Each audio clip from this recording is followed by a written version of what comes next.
Hey, want to strategize? Already on it, brother. Organizing a collective of just us students. Want to join? I'm in. What should I call you? Nash. Diane Nash. Let's move. What do we want? Freedom! When do we want it? Now! That's a moment from the stage play Stokely, The Unfinished Revolution. It follows the journey of civil rights activist Kwame Ture, known to many as Stokely Carmichael. Here to talk about the show and the history behind it, Associate Artistic Director Gabrielle Randall Bent, or Gabby as you like to be called. Yeah. Gabby, thanks for coming in. Why now? Why this play now? I love that question in relationship to theater. I think we should always be held accountable to our communities. Court Theater is the Center for Classic Theater at the University of Chicago, and we're housed in Hyde Park. We are the only LORT regional theater on the south side of Chicago, and so I love to answer the question, when is this story not relevant? As a classic theater, we have to think about what it means for us to tell stories today, for tomorrow, for generations. And the story of Kwame Ture, the story of Stokely Carmichael, and his journey, not just as a figure of history, but as an organizer and as a man who touched countless lives, is also the story of Chicago. It's the story of civil rights. It's the story of labor activism. It's the story of organizing. And he's the one who coined the phrase Black Power. He with, did. With the fists in the hand. Do you have to know his history to see this play? You don't. Many people don't. It's a great primer. It's a way to get to know him as a person, and it's a way to interrogate how memory works. He was such a figure. I mean, we a lot remember Malcolm X or we remember Martin Luther King, but he was a little bit younger, and he was kind of like Black Lives Matter is now. He kind of changed the tide just a little bit, didn't he? Absolutely. I think we forget how young they all were. Right.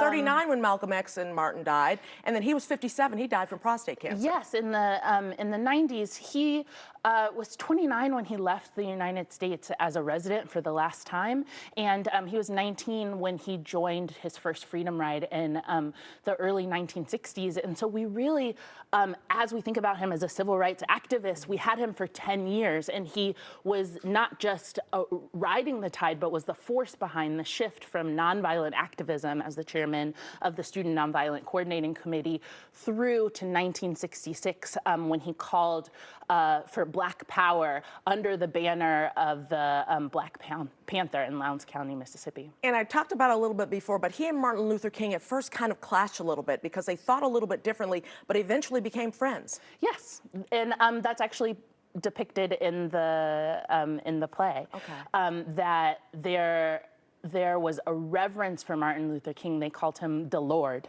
behind his back. And the respect that these young folks had for him, the respect that they had for the principles of nonviolence, and the respect that they had for his willingness to fight for the rights of poor working class Black folks in the rural South was unmatched. But they also recognized in his death especially, but in the waning years of the movement, that it wasn't enough. Mm-hmm. I know Martin Luther King wanted us to sit next to people and be accepted, but Stokely wanted a little bit more of that. He wanted our own right to do something, our own power, not necessarily to assimilate, but to rise up. Absolutely, and that was the evolution of his thinking. He believed in Black consciousness, Black self-definition, and Black self-determination. And eventually it not only led him away from the Student Nonviolent Coordinating Committee, it also led him away from the Black Panther Party because of his belief in their assimilationist history, and then away from the U.S. And Black Power, at first, the media kind of took that and construed it, didn't they? Do you talk about that in the play? Yeah, absolutely. The fear of Black power as something that will be turned against folks in the way that white supremacy is turned against people of color, and especially Black people in this country, is something that is at the heart of this play. Yeah, similar to Black Lives Matter, which is looked at negatively too to a lot of people. Absolutely.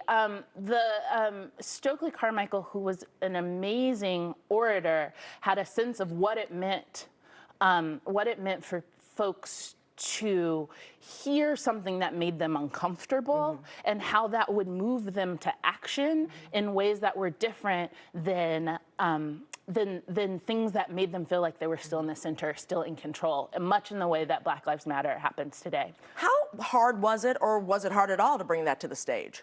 It was very hard. Yeah, really? This has been I believe like a 7-year journey. Nambi Kelly, who is a brilliant playwright, Chicago's own, began working on this play shortly after she finished her world premiere of Native Son on our stages. And the